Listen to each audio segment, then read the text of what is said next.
Tamil cinema நேயர்களுக்கு அன்பு வணக்கம். வெல்கம் டு எம்டி திரை. ரீரிலீஸ் கலாச்சாரம் தமிழ் சினிமாவில் சமீப காலமாக பெருகி வருகிறது.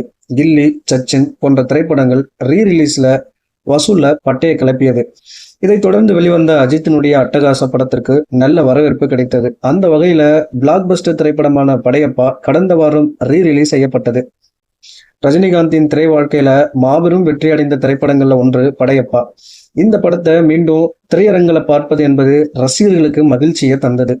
இதுவரைக்கும் 5 நாட்கள்ல கடந்திருக்கும் படையப்பா ரீரிலீஸ்ல மட்டுமே 16 கோடிக்கு மேல இந்த படம் வசூல் பண்ணியிருக்கு. இது ரீரிலீஸ்ல மிகப்பெரிய வசூலா பார்க்கப்படுது. இந்த நிலையில ரஜினிகாந்தின் தீவிர ரசிகர்களில் ஒருவரான நடிகர் சிவகார்த்திகேயன் ரீரிலீஸ் ஆகியுள்ள படையப்பா திரைப்படத்தை சமீபத்துல திரையரங்குல கண்டு ரசித்து கொண்டாடி இருக்காரு.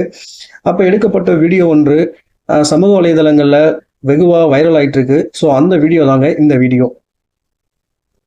ஓகே கைஸ், அடுத்த அப்டேட்ல நான் உங்களை சந்திக்கிறேன். நன்றி, வணக்கம்.